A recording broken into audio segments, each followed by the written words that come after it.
Well, good morning, everybody. My name is Karen Kurt. I'm the Executive Director here at the East Central Iowa Council of Governments, affectionately known as ECOG.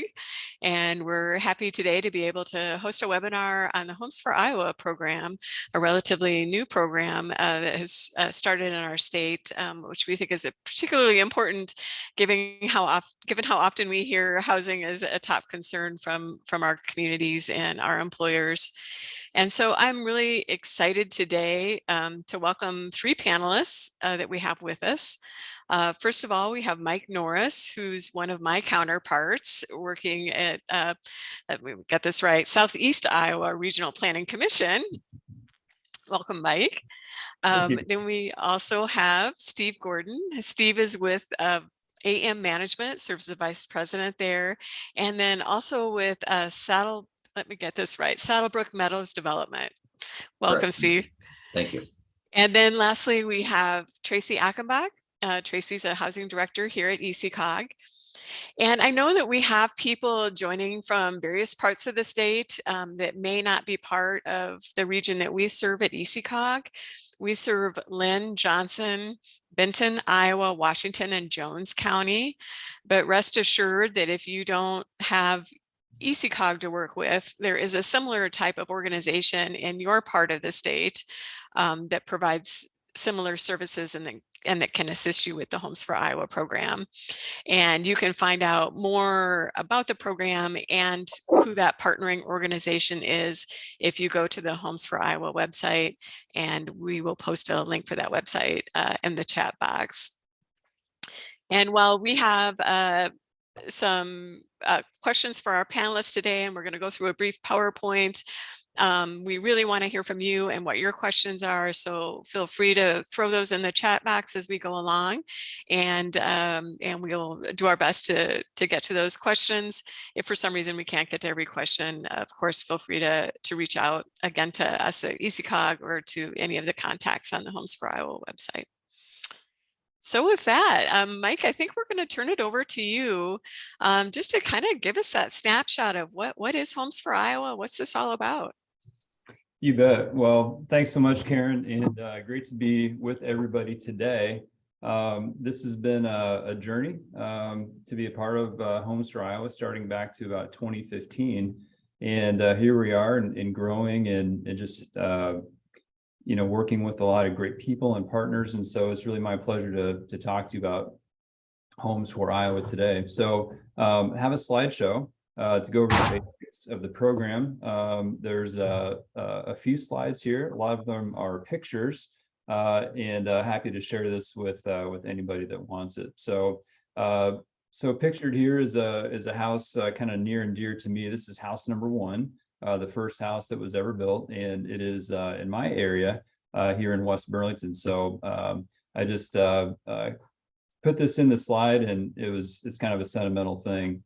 But to start off, let's talk about the principles of Homes for Iowa. The first and most important principle is training. Hey, Mike, we're not seeing anything except you. There we go. Perfect.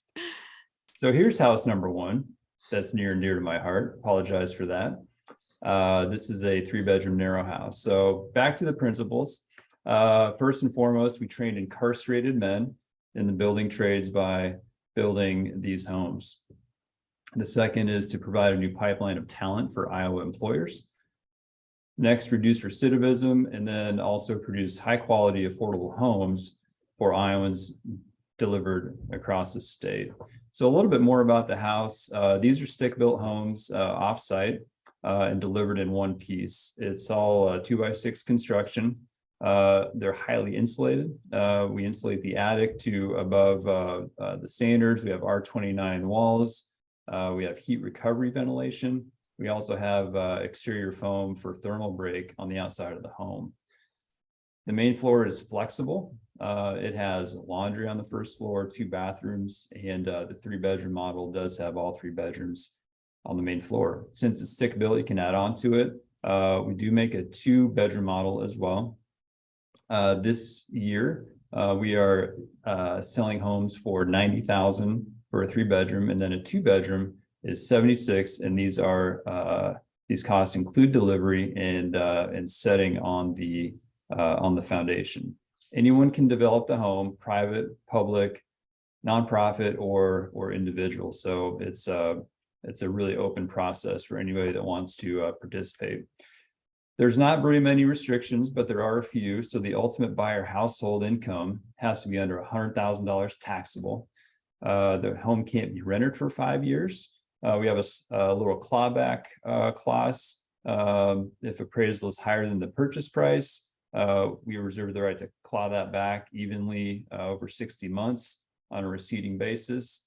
And then it should be a primary residence for 5 years. So now into some pictures. This is one of the first homes that was delivered. I believe this is in Grundy Center. This is a wide model. And just for everybody's information, we are no longer doing the teardrop siding under the windows. That was an infill lot, and it's an affordable housing project paired with the Housing Trust Fund in that area. This one, I believe, is Jefferson. I can't be exactly sure, but this is another wide model. And then, not to steal Steve's thunder for later, but this is a cul-de-sac development in Iowa City, and these are 3-bedroom narrow models with added garages that look fantastic. So here's a few pictures of the inside of a Homestar Iowa home. These are screenshots from a Matterport tour that's on our website. You can see the open floor plan. We added a window detail here that adds some visual interest. This is as the house is delivered. Okay, it's trimmed out, it's plumbed, it's wired. There's lights. The toilets need to be affixed, but really, the main thing on the inside is to cut in the staircase and add a finished floor. So this program is really modeled after South Dakota. They call their program the Governor's House program. They've been doing this since the mid-90s. This is an aerial shot of their production facility, and they do this inside the walls of the Mike Durfee State Prison. So they have a slightly different setup, but we've really worked closely with them. They've been very generous, to really help us out as we've been starting. But you can see they're all built outside. And then they're trucked out in one piece. They have a materials warehouse on site, and also a small fab shop. So it's important to remember that Homestar Iowa is a private-public partnership. The public side is Iowa Prison Industries. They build the homes, move the homes, they train the men, and they manage the site. Private side is Homestar Iowa Inc., which is a 501c3. They set the program policies, which would be buyer eligibility, number of homes built, types of homes to build. Homestar Iowa takes the orders, we set the price, and ultimately we sell the home. So Homestar Iowa is a great partnership with Iowa COGS. As Karen introduced me, I am part of a COG here in Southeast Iowa, and the COGS have been important since day one of forming this idea. So the COGS originate all the sales orders. So every order goes through a COG, and they administer buyer requirements and also help us market the program. And the first homes were developed through Iowa COGS as well. Here's a photo of our board of directors. We have home builders, trades, real estate, banking, nonprofits, quite a diverse group here. We've got a lot of great support here with the governor here at the groundbreaking. This is the first ever Homestar Iowa move done by a private home mover, Furneaux Home Movers out of Marshalltown. So that was our very first move. And this is our very first move with our own crew and equipment. So you can see our special lowboy trailer here, and that enables us to get to a lot of different places that we couldn't because of the special features of the trailer. So one of the most important parts to me about this program, besides the offender training, is that Iowa communities can improve their housing stock with Homestar Iowa homes. We've got an infill lot here on the picture, and just this morning I was in Keokuk, where we're going to take delivery of a Homestar Iowa house on a demo infill lot. And so it's with the right lot, it's a great way to improve the housing stock because you can develop them for a moderate price. So this is just kind of my attempt at a before black and white and a colorful, exciting after photo. So a little bit more about the men that actually build the houses. So these men are minimum security offenders at the Newton Correctional Release Facility. Life to date, we've had 25 men spend 6 months or more with the program. That's what we consider fully trained. And that means that they've had a chance to go through our training, our classroom training programs, and even enter into apprenticeships. We've had 140 men go through the program total, and we'll have our own kind of a case manager to work with our crew to connect with employers and find them jobs, and hopefully wraparound services as they exit the program, which is the first in the entire state to have that dedicated of a person. In contrast, there is a person already that does that at Newton Correctional Facility, at the Correctional Release Center, but they have to work with over 300 people. And so we want to be the premier public-private system that trains offenders. And so to do that, we really need a little bit more one-on-one assistance. This is a photo of our home site. We've been developing the infrastructure here with electricity. You can see how the homes are built outside on piers, and we're trying to find some ways to optimize that as well. So we've really made a lot of great connections and partners. We've got a quote here from Helen Miller, which is the Iowa Board of Parole. They're very excited about this program. You can see the men working on the homes here. Jay Iverson is the executive for Home Builders Association of Iowa. He's on our board. Really great supporter and helping us make connections with employers for the men. This is Andy Roberts. He's with Plumbers and Steam Fitters Local 33 out of Des Moines. He's brought a lot of expertise on the apprenticeship side and also on the Homes for Iowa board. So men can start apprenticeship programs while they're building the homes, electrical, plumbing, carpentry. There's even more past this. And we also offer certificate training. We have done rigor training and certification in the past. Our main two are OSHA and construction and craft laborer. So these are flexible homes, as we talked about before. They can go on a basement or a crawl space, but not a slab, because of how the homes are built. Lance Henning is also on our board. He's with Greater Des Moines Habitat. They are really kind of a central Iowa habitat and very excited about this program as well.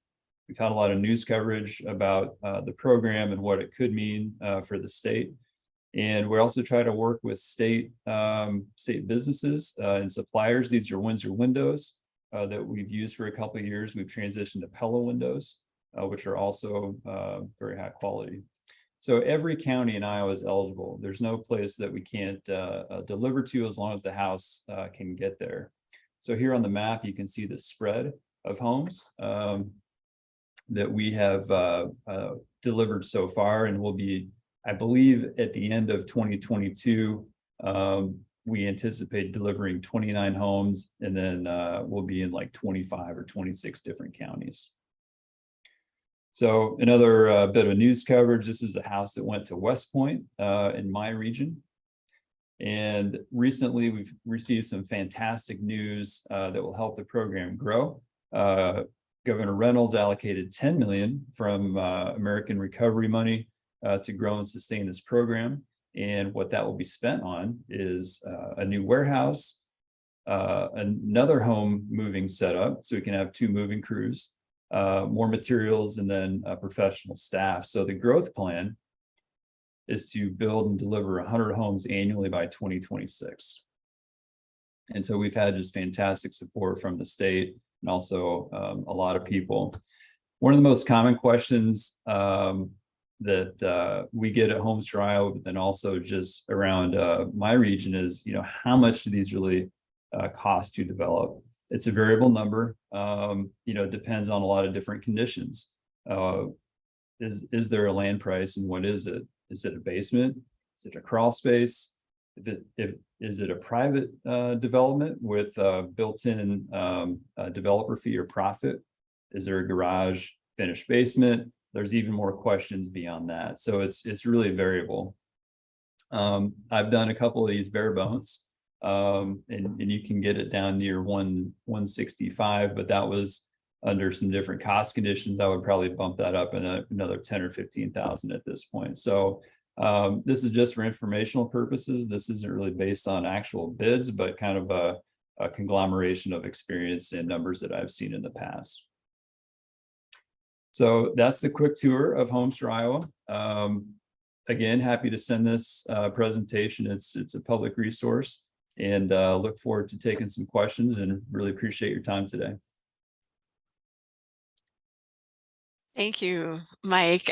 We already had one question pop up. You mentioned that on the exterior, the siding below the windows was changing. What is the new version? It's just all lap siding now. It's all the horizontal lap siding instead of the we call it the teardrop or the vertical. So that was kind of something that we had copied exactly from South Dakota, had some comments, and try to respond to those. And I know we have a wide variety of people, I think, that signed up for this webinar, and there might have been a couple of terms that people are less familiar with, but you mentioned the term clawback in terms of if people move. Can you explain what a clawback is? Sure. The general idea with the clawback is to, try to reduce the, the potential for a quick profit of a quick sale of a house, and that's really just to respect the the nature of the offender's work. And so the clawback would be if if there's a really quick profit based on the initial appraisal price being higher than the sales price, then we would reserve the right to claw a little bit of that back. But from here, really in the total history of Homes for Iowa, that has never happened. So it's just a little bit of a guardrail to avoid kind of a like a quick undue profit of the program. And then another question that a term maybe not everyone's familiar with is an infill lot.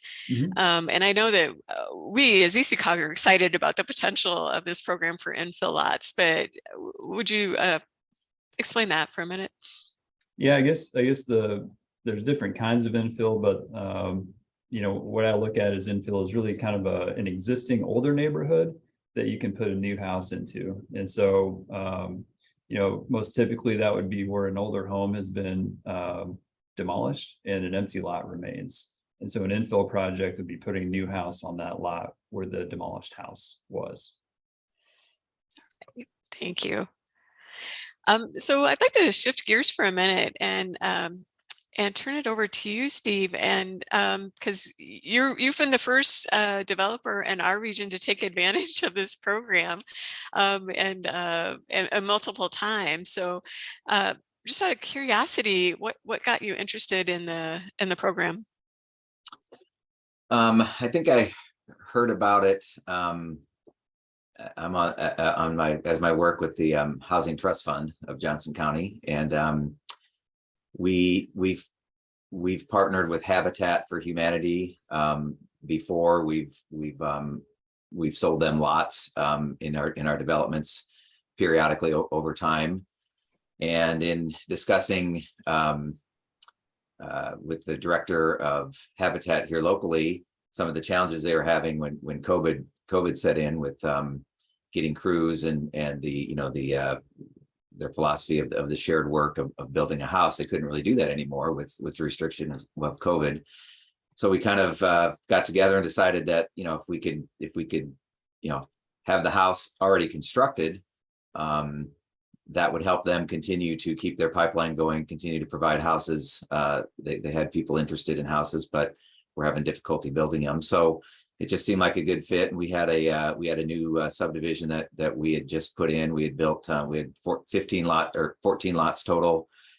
We'd already built 4 houses in there ourselves and sold them. And so we in working with Habitat, we decided to take the last 10 lots in that cul-de-sac and work with them and work with the Home Survival Program. And it's been a great experience. They do a wonderful job. It's an easy process to order the home. They have detailed plans on site, and the construction, the cost of the home is comparable to what Habitat has experienced. It's certainly less than what we could do it by from scratch. Habitat with some of their programs and their volunteer labor and whatnot, it still fits within their parameters, so it works out great. So it also helped keep their crews busy. They have a professional construction crew that helps build the houses, and again, with the slowdown because of COVID, they were concerned about keeping that crew busy and keeping them employed. So we provide the lot, they put in the foundation, they build the garage on site, they finish the flooring, do have a landscape and get the house ready to go, and then it's work through them to sell to their clients. And we've got one close, we've got two closing here later this month, and we've got 7 of them. 7 of the houses are set on the foundation, and we have 3 more. I think we have one coming in September, maybe one in October, and then the last one will probably be early next year. And we'll have them all sold to families by middle of next year, I would imagine. So it's worked really well. And in visiting your site, it's amazing to me just how well it blends in to the neighborhoods around it, and it just looks wonderful out there. Yeah. Go ahead. The pricing ends up being around, Mike had gone through a little pricing example. So the lots are 50,000, and then Habitat does all the site work, everything. And so they've been, the end prices have been around, if they finish the basement. So if they finish the basement, you end up with a 5-bedroom house. It's well over 2,000 square feet, 5 bedrooms.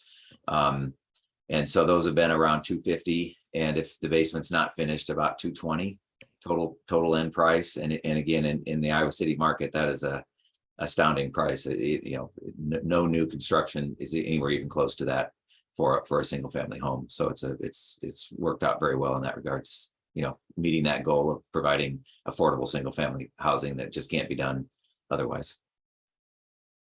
And Steve, you had alluded a little bit to, this was a question that also popped up, to what, tell us a little bit about the construction team that's needed, once the house arrives to kind of finish the project. Yeah, so you have to put a foundation or a crawl space in, it was mentioned. So again, Habitat provides this, but I would say you would need a construction manager for the job.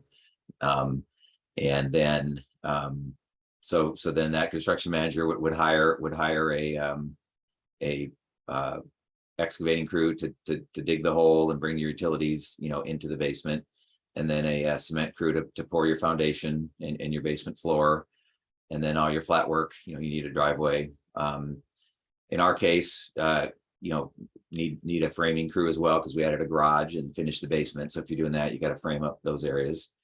And then, you need to, hook up the electrical and the plumbing to the house. It's already in the house, but you got to, bring it from the street into your basement, and then hook it up into the house. So we need an electrician and a plumber. But again, the scope of their work is drastically reduced from a site built home, because the house is done. They just have to do some hookups. So it's relatively a minor role and not too hard to do. And then flooring, work with the flooring company to get the flooring put in, and then order appliances, and then lastly landscaping. So you need most of the subs that you might need to build a house, but the work they do is substantially reduced of what they might do, other than the landscaper, I would say, and the cement people. But everybody else is pretty easy. It's a pretty small job for them. And is that consistent, Mike, with kind of what you hear from other developers? And Yeah, and I like Steve's comment about the construction manager. If, some people do that, some don't, but, for an organization like mine, where, we're doing so many, different things, when we develop one of these homes, it's not a great fit for us to keep on every single detail. And it's really better to hire someone else to keep on top of those details. Now, on the flip side, we do have, I think, 5 or 6 folks around the state that are just developing the homes as individuals. So it's a lot of people that maybe they live just outside of town, or they bought a lot in town, but they just want to do it themselves. Even at that point, they typically, it looks like they're coordinating it themselves, but, even on a project like this, if you coordinate it yourself, you just have to go into extreme detail and be ready to really stay on top of every single thing. There still is, work to do. But as Steve said, it's substantially less than doing a house from scratch. And, the modular concept, it really reduces unpredictability on a build, because you're not dealing with weather as much. The house is really already done, and so it's can be a much shorter path to completion after the home is delivered, than it would be to do everything in a more prototypical way, to stick frame everything and close it, sheetrock it, and the whole process. So there are some advantages beyond the price, involving the timeline and the predictability of the process. Hey, Mike, I have a question for you that I think our panel, or that our folks listening would benefit from. In the beginning, I remember the mechanicals, like we would get questions about whether it's possible to not have them hooked up in the closet in the hallway. I remember is where so isn't it the responsibility then of the developer, if they want to move them, if they're putting in a basement, for instance, that if they want to move them from there, that will be a cost that they will incur? Is that still the case? That is still the case. I think eventually we'll try to develop an option where, you can have it in the basement if you want. And in that case, what would happen is that we would just ship the furnace and stuff just on its own, and then you would do that as part of your site finishing. But for now, everything is on the main floor, and it's worked pretty well so far. And so Steve, back to you. I'm curious, were there any surprises as you worked through, as you've gone through this experience multiple times, or things that you learned that you would share? And then also, I think when people probably engage, they wonder about the quality. And I was just curious what you would say about your homeowners or contractors are reporting in terms of the quality of the homes. I'll answer the second part first. I think the quality is very good. Mike kind of alluded to it. It's built the same way as a site built home would be built, with the type of construction. The framing and the roof trusses and the flooring are all exactly what you would see. So very well built. Windows are good quality, whether it's Windsor or Pella. We use Windsor in the houses we build ourselves as well. So good quality materials. I would say, no different. And in some regards, because less waste and a more controlled site, might even be a little bit better as far as, straight pieces of wood and all that sort of thing, than as opposed to, laying in a puddle of water and then getting framed in a house, which happens with site work. So quality's, very good, not an issue at all. There were some surprises. The Christy, who works with Habitat, who's the construction manager, would probably have a better answer. I know after the first couple homes we actually had a meeting with Homes for Iowa, and there were some things that we asked to change, and they worked very well with us and changed those. Just some code issues and things that we ran into here locally. And then I think because of how the home sits, on a foundation. Our garage is a little tricky getting the garage to match up, from getting from the garage floor up into the house. So after the first few, we made some adjustments there on how we had, how we had to pour our basement, our garage floor to make that match up. So yeah, so there were some little things that popped up, but those were worked through and changed. And so I think, hopefully to the benefit of the Homes for Iowa program as well, we were able to make some changes, and it's getting easier as we go. I'm sure by the 10th one we'll have it down, but it has gone very smoothly, but there's always a few surprises, but Christy and her group have handled them and gotten through it, and we've gotten occupancy permits and been able to finish them.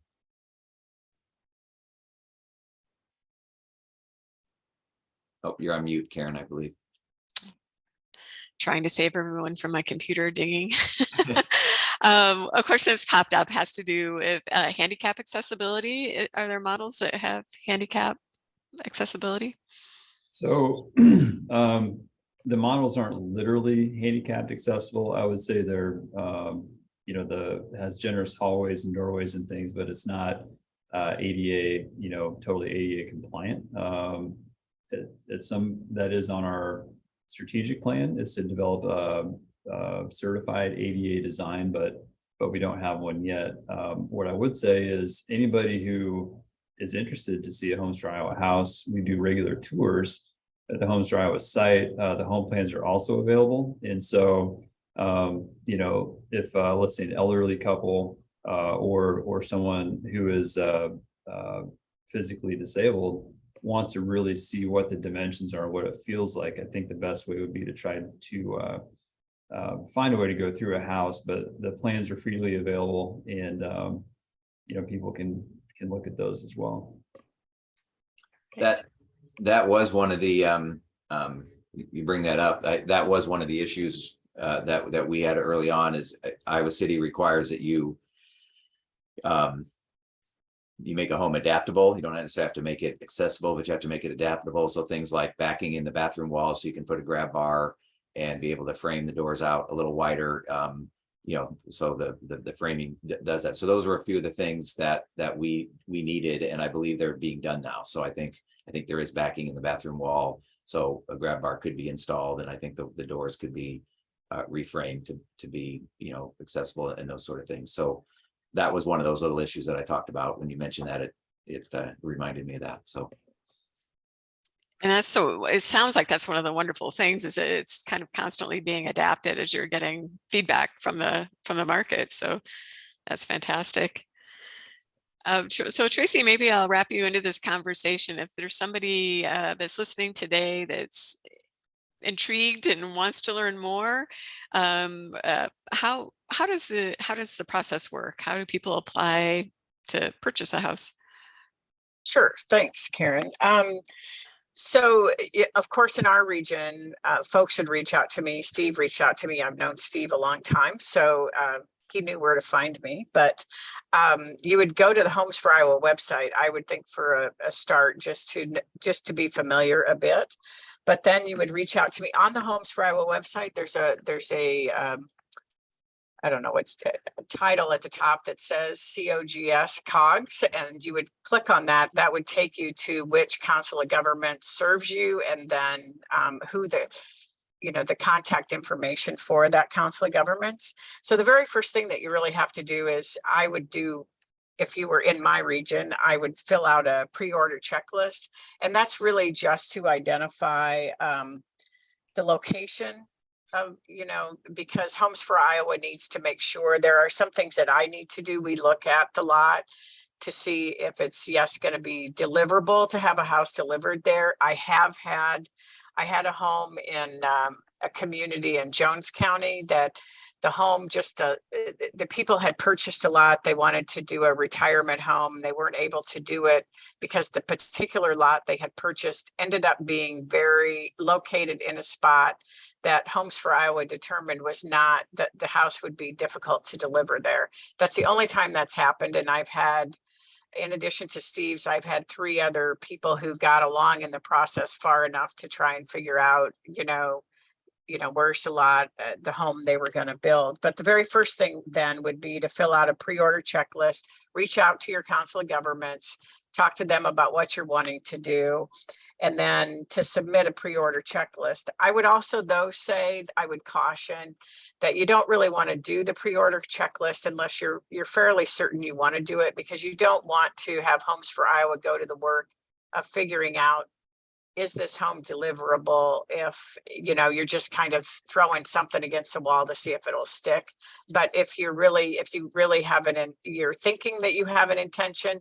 Now, that said, I've had 2 people, one of them went quite a ways in the process, even put down his deposit money and everything, and then when they came up with the schedule, realized his soon-to-be wife said, "We are not having a house delivered the month before we're married. No, we're not doing that." And so they had to cancel their order. But so there are times where it does happen. But so the first thing would be the pre-order checklist, and that would be something that it's very simple process. But I would do some review of what you were thinking about doing to make sure it was feasible. And then once Homes for Iowa determines that, yes, a house could be delivered there, then there's an order checklist that must be done. Like, you have to provide evidence of site control then, and your financing, that you are able to get the financing. If you're the home buyer, if it's an individual who's going to utilize the home themselves, then I would need to do your income verification to make sure that you meet the income requirement. And then at that time, then we would submit a purchase agreement. In that purchase agreement, and I would again be filling this out for you, or unless you work with a developer like Steve, who does a lot of things himself. He did a lot himself, I have to admit. But on that, then you're selecting whether you want 3-bedroom, 2-bedroom, whether you want the narrow house facing or the wide house facing. So the front of the lot, when you look at it, is it a long house? Is it a wider house? How you want the doors to be. You would select a siding color. There's other things that you have to tell them. Are you putting in a basement? Is it going to be a crawl space? And then you also have to submit a budget. So your budget is going to list a lot of those things that Steve just talked about. You're going to put down what the cost is going to be to do the foundation or basement, for instance, what it's going to be to have the plumbing hooked up, what it's going to be to have the concrete poured. All of that you're going to have in your budget. And you're also going to have to identify the sources. And at that time, when we submit the production order and the purchase agreement, you also then need to put in your deposit, which is only $1,500 at this time. I don't know, Mike, if that's looking to be changed at all, but right now it's $1,500. And then that really, from my understanding, that really sets your place in line for the order. And once Homes for Iowa gets those, then they determine, like for right now, I'm guessing, Mike, they're looking at 2023, and they're looking at, as they're getting orders, then what's the order of when the homes are going to be delivered. And so when you pay the deposit, when you do the purchase agreement and the production order and you pay the deposit, then that's really what sets your place in line.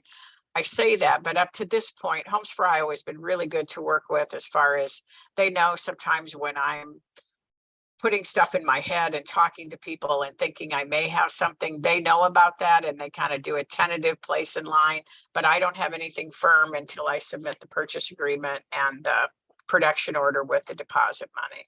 So I think it's wouldn't you say, Steve, it's a fairly easy process to order it, and it's not too,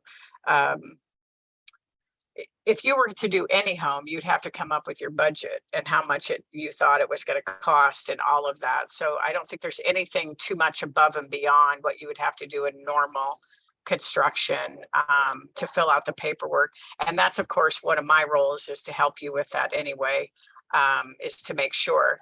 And of course, there's agreements that if you're not the homeowner, if you're an organization or a city or a developer that's purchasing the homes to be sold, like in Steve's case, then there's also a, I provided, like, for instance, I provided to Habitat what the lien document was going to look like for the 5 years to make sure that it stays the owner's principal residence, and also the document that the owners have to sign, understanding that they know when they are purchasing that home that that's a requirement for them. So Maybe just to that just triggered something in my mind, but and Mike, have you heard, I mean, in terms of financing, is this work the same as a traditional house, or for most buyers, or is it a little different? No, I think, over the, 40 some homes that we've done so far, we've only had one lender that I think was a little confused, but otherwise it's been pretty smooth sailing to my knowledge. And with FHA, they have to understand like how the modular home was built. So there's something with FHA and how they do things in a modular home. And so that's easily cleared up, and we're a registered modular home builder in the state of Iowa. We build to this adopted state building code. Everything's inspected by the state for electrical and our third-party inspector. And so there's some easy things we can do. And so, so far, from the consumer side and getting a mortgage for the home, I've seen very few issues. Now on the developer side, when our nonprofit we're doing our third home right now, and the only thing that we've run into is the 80-20 lending rule that a lot of banks have, or lending policy, where they'll do a future appraisal and lend you 80% of that appraised value. And so it hasn't really been that big of an issue, but for a nonprofit that's doing it, you think, okay, where's the 20%? So for this last one, I just asked our bank super nicely, and they upped the limit. So problem solved.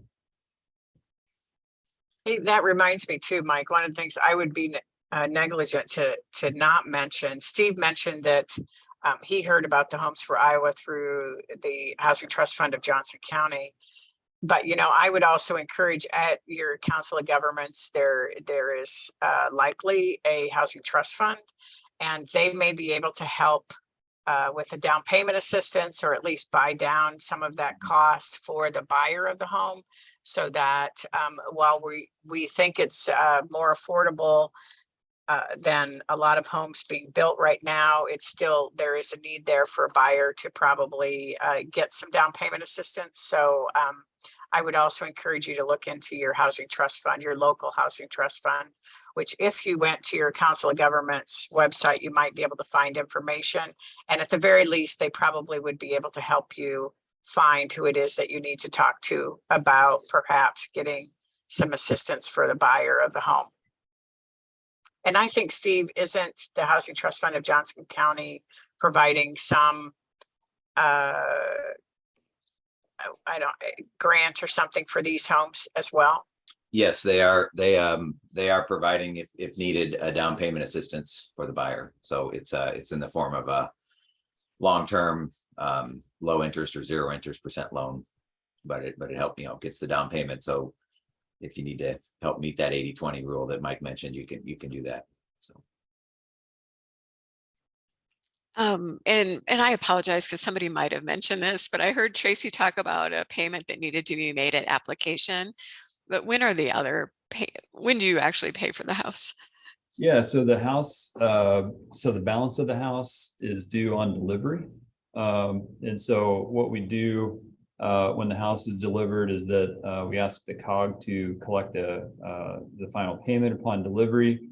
And but even before that, so the house is delivered set, we do a walkthrough to document anything that may have been potentially damaged during the move, or anything the Homes for Iowa would be responsible for. So before the payment's made, we make sure that everything's as it should be at that time. Or if we identify something, then we have it documented and have a plan to fix it, then we take the payment.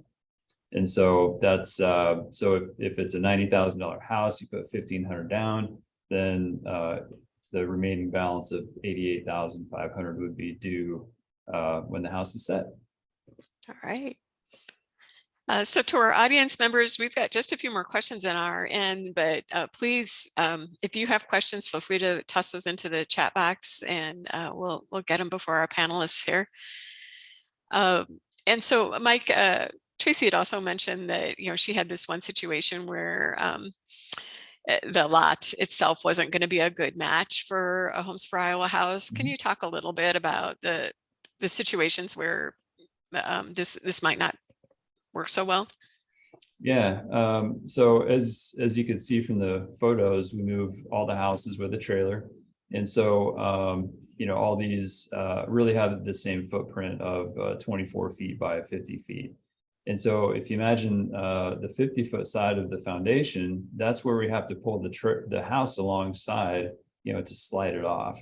And so if anybody on this is thinking about home sites, think about how the house would be oriented, and then where that long side of the house is. So if you can imagine the truck pulling the trailer and the house on the trailer pulling up alongside the long side of the house, that's basically how it works. And so if we have a big grade difference, let's say one end of the long side of the house is really high and the other side is really low, we would say, is it possible for you to grade this out a little bit, add some fill we can take some variation in grade, but if it's, several feet, that's a major challenge, because the house really has to stay level, pretty level at all times. And so if it's at an angle, then we have to make sure the house stays level somehow.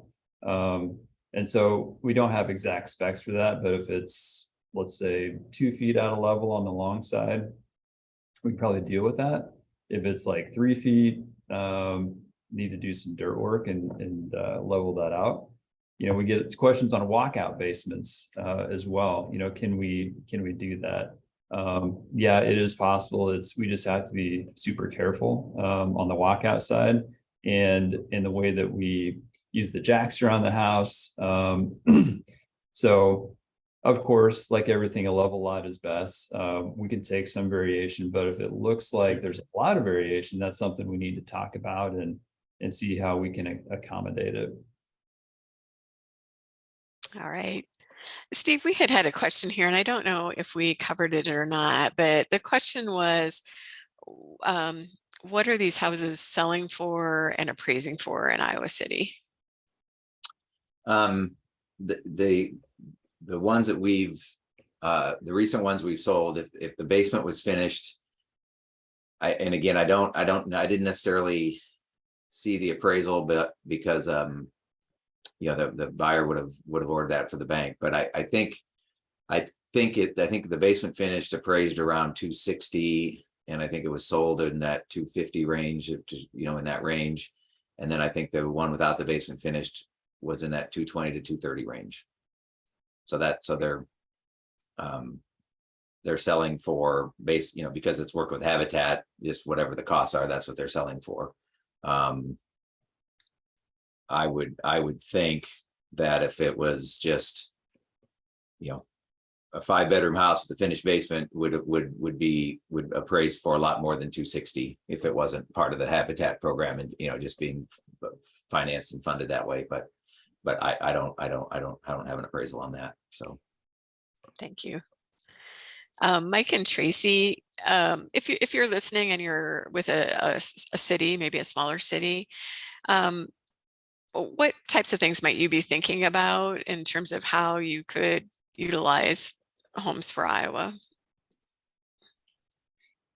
We work with a lot of our towns on nuisance issues. That might be from helping them tweak their city code to make it easier to deal with nuisance issues, or it might be, kind of a post demo plan. Like, what do we do now? We have this, 80, 90 foot lot. We just don't want to make it yard. Like, how do we make a development? And so that's where the problem solving process comes in with the cogs. And we may say, okay, based on, what we know, here's some options. You could do a new stick build, put out an incentive for a developer and try to attract them to do it. You could kind of do a multiple deal, try to layer a tax credit, maybe housing trust fund and some tax abatement to make it possible on the private side. Or, and this is the reason that our planning commission created this little development nonprofit. We did that so there'd be a ready-made solution for a town that says, hey, we want to develop a house. We could say, we can do that through this nonprofit. Here's what it will take. And that's, in Homestar Iowa is a definite option for that. We've tried some different things like school trade partnerships. We build a home with our community college, with a high school. Whenever you have training,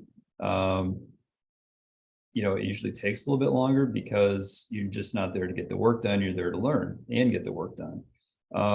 But what I found is that the Homestar Iowa house with the narrow and the wide model, now we have a narrow 2-bedroom.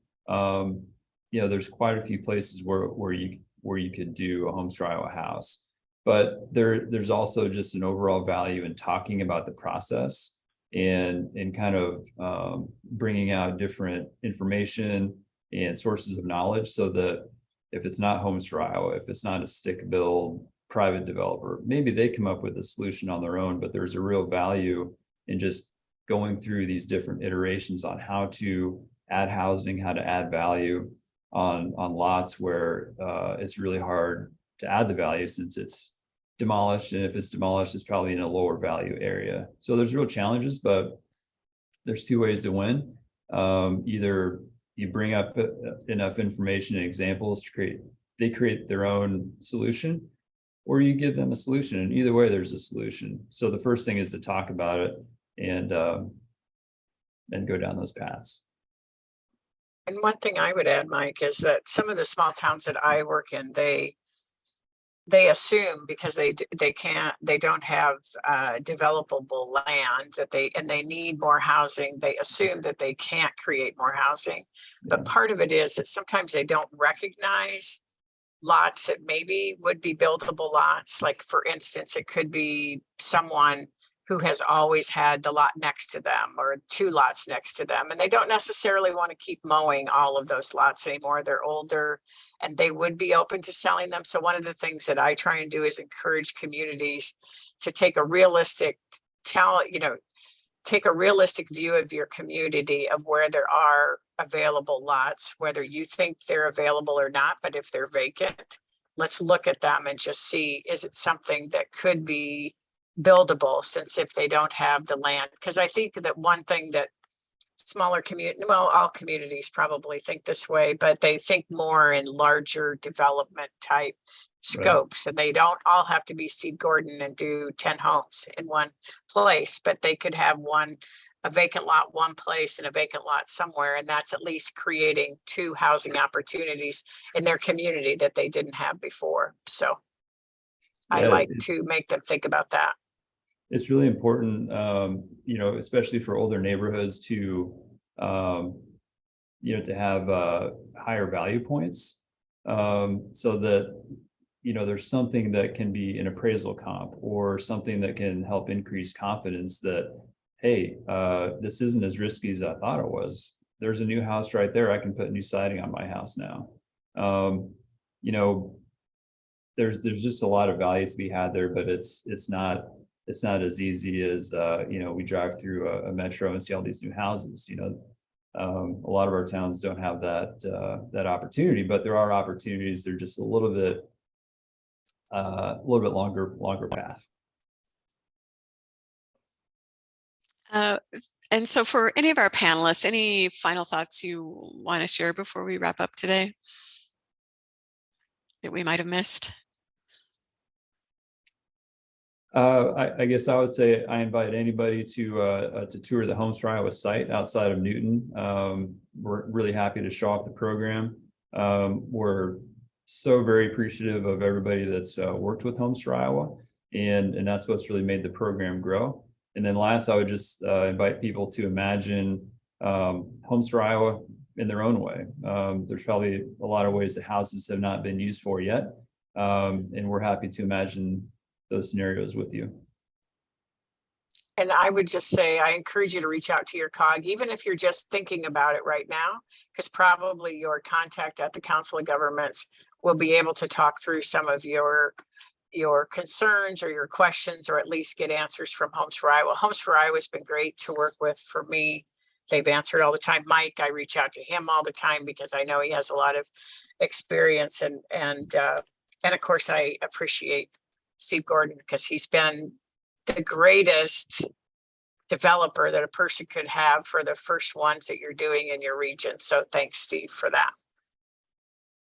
Well, you're welcome. I would just say it's, you know, the homes are nice. They not only fit into infill lots, they fit into new neighborhoods. So if you do have, you know, if you do have new neighborhoods and want to, you know, try the program, it's certainly worth looking into. All right. Well, thank you to our panelists today, Tracy, Mike, and Steve. We really appreciate you sharing your time and knowledge with our audience. For those of you that have participated, again, we at ECOG are happy to help, whether you're in our either if you're in our region, but certainly if you're not in our region, we'll point you in the right direction. So don't hesitate to reach out. Thank you, everyone, and have a great day. Thank you. Thank you.